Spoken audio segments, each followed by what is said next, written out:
আজকে পাঠে সকলকে স্বাগত। আজকে আমরা আমাদের পাঠটা কি দশমিক ভগ্নাংশ। আমরা আজকে শিখব সাধারণ ভগ্নাংশের রূপান্তর।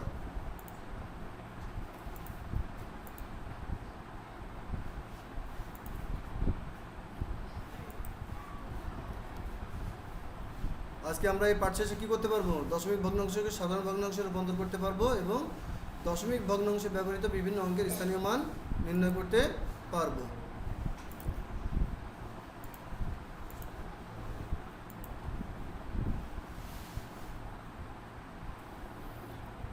আমরা এর আগের পার্টটায় কি শিখছিলাম, যে এখানে কতটুকু কি পরিমাণ তরল আছে সেটা আমরা নির্ণয় করা শিখছিলাম, ঠিক কিনা?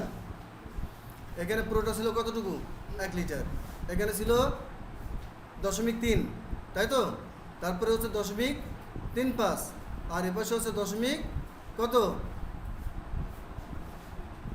3, 5 এবং 3, 6-এর মাঝখানে এই যে কত, সেটা হচ্ছে 8 ঘর পর্যন্ত ছিল মনে হয়, না? আচ্ছা আমরা দেখি।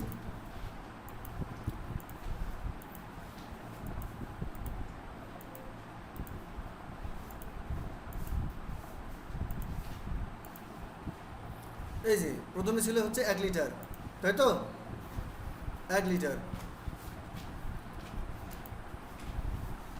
এরপরে ছিল কত? 0.3। এই যে আমরা দেখো কিভাবে আমরা লিখছি 0.3। এরপরটা কত আছে? এই যে এখানে কত, খেয়াল করো সবাই, 0.35। তাহলে আমরা লিখি 0. এরপর 3, 5 পার হয়েও আরও বেশ খানিকটা ছিল, তাই তো?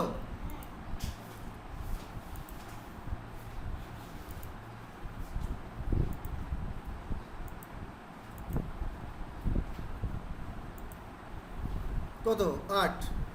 8 ঘর পর্যন্ত ছিল। 10 ভাগের ভিতরে 8 ভাগ ছিল। আচ্ছা, তাহলে আমরা এবার মোট যোগ করব। 1 লিটার আমরা যোগ করার সময় কোন দিক থেকে করব? যোগ করার সময় কিন্তু শেষ দিক থেকে করব, ডান দিক থেকে, তাই তো?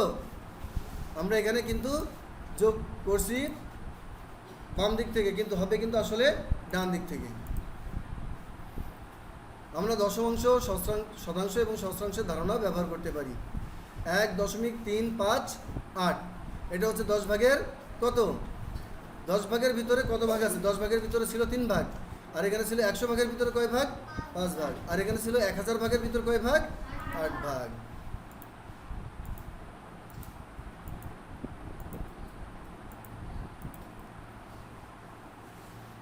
এবার দশমিক ভগ্নাংশকে আমরা কিভাবে সাধারণ ভগ্নাংশে রূপান্তর করতে পারি? আমরা দশমাংশ, শতাংশ এবং সহস্রাংশের ধারণা ব্যবহার করতে পারি। আমরা তো জানি সবাই দশমাংশ, শতাংশ এবং সহস্রাংশ কি, জানি না? আমরা 0.3, 0.15 এবং 0.008কে সাধারণ ভগ্নাংশে প্রকাশ করি। দেখো, 0.1 মানে কি? 10 ভাগের 1 ভাগ। 0.01 মানে কি? 10 ভাগে 100 ভাগের 1 ভাগ। আচ্ছা, আমরা এখানে দেখি 0.3 মানে কি? 10 ভাগের কয় ভাগ? 3 ভাগ। দেখি তোমরা সঠিক বলেছো কিনা। তোমরা সঠিক বলেছো, সুন্দর হয়েছে। এরপরে 0.15, এটা 100 ভাগের ভিতর কয় ভাগ? 100 ভাগের ভিতরে 15 ভাগ। এই যে 15 ভাগ। আমরা এখানে হিসেব করব কিভাবে, 100 ভাগের ভিতরে কত ভাগ আছে? 100 ভাগের ভেতরে 15 ভাগ আছে, আমরা দেখছি। এরপরে 0.008, 1000 ভাগের ভিতরে কয় ভাগ? 8 ভাগ। আমরা এই যে দেখো 0.001, তাহলে ওর ভিতরে কয়টা আছে? 8টা আছে। কয়টা? এই যে 8টা।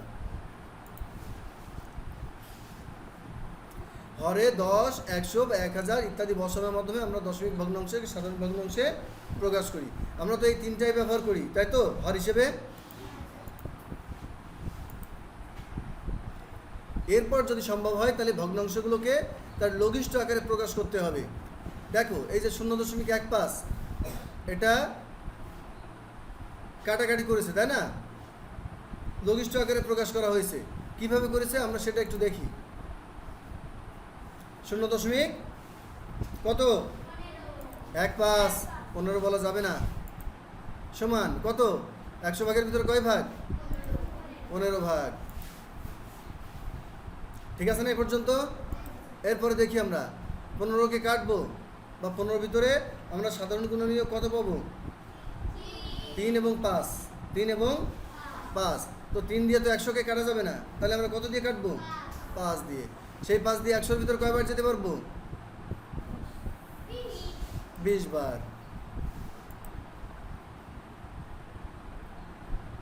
এই যে তোমরা খুব সুন্দরভাবে বলেছো। এরপর 0.08কেও আমরা একইভাবে কত, এটা কত হবে? কয় ভাগের ভিতরে হবে? 1000 ভাগের ভিতরে। 1000 ভাগের ভিতরে 8 ভাগ। আমরা যদি এটাকে লঘিষ্ঠ আকারে প্রকাশ করি, একবারে করতে পারি আমরা।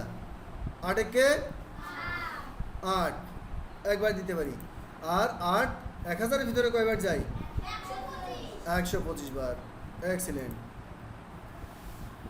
নিচের ভগ্নাংশ দশমিক সংখ্যাগুলোকে সাধারণ ভগ্নাংশে রূপান্তর করি এবং সম্ভব হলে ভগ্নাংশকে তার লঘিষ্ঠ আকারে প্রকাশ করি। আমরা এখন এই কাজগুলো করব।